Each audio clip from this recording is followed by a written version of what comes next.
Le fromage est né il y a au moins 7200 ans, c'est l'âge de ces fragments de poterie percés de petits trous que l'on a retrouvés en Pologne récemment. Alors on sait que c'était des moules à fromage, des faisselles, parce qu'on a fait l'analyse chimique des résidus des matières grasses qui étaient présentes dans ces moules à fromage, et ce sont les matières grasses que l'on trouve dans le fromage.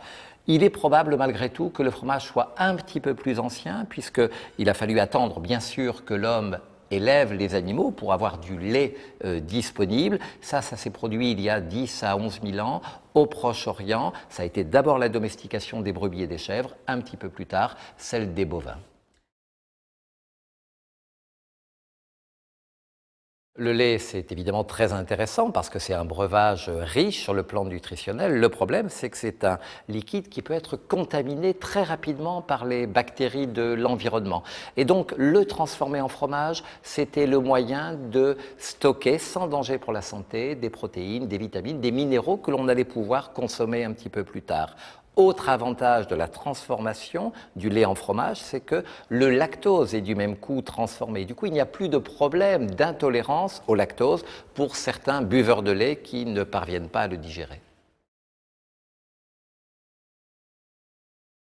En 2010, l'UNESCO a inscrit le repas gastronomique des Français au patrimoine culturel immatériel de l'humanité. C'était en fait la reconnaissance du fait que pour les Français, le repas est quelque chose de très important. On va choisir soigneusement les aliments, on va y consacrer le temps qu'il faut, on va les consommer évidemment dans une ambiance détendue, convivial. Ce repas gastronomique des Français, il est défini par l'UNESCO comme un repas qui est ouvert par l'apéritif, clos par le digestif et qui comporte 4 séquences. L'entrée, le plat principal, le fromage qui à lui seul est une composante de ce repas gastronomique et enfin le dessert. Certains scientifiques pensent que ce séquençage du repas en 4 composantes a quelque chose à voir avec la santé. Certains sont même allés jusqu'à dire que le fameux French Paradox était lié, en partie bien sûr, à la consommation de fromage, puisque des peuples qui consomment beaucoup moins de fromage que nous ont une prévalence de maladies cardiovasculaires supérieure, alors que les Français,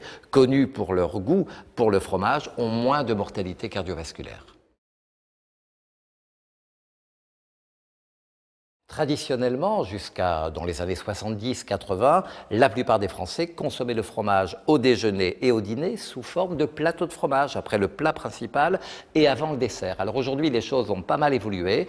On consomme du fromage, bien sûr, dans la cuisine, sous forme de gratin, par exemple. On le consomme sous forme de snacking, dans des sandwichs, des panini, des cheeseburgers. On le consomme également à l'occasion des brunchs, des apéritifs dînatoires, des plateaux télé, donc de multiples mode de consommation jusqu'à, depuis quelques années, une consommation du fromage au dessert. C'est la dessertification du fromage, en quelque sorte, où on voit des chefs et des blogueurs inventer des nouvelles recettes dans lesquelles le fromage, mais salé, va se trouver combiné avec des plats sucrés.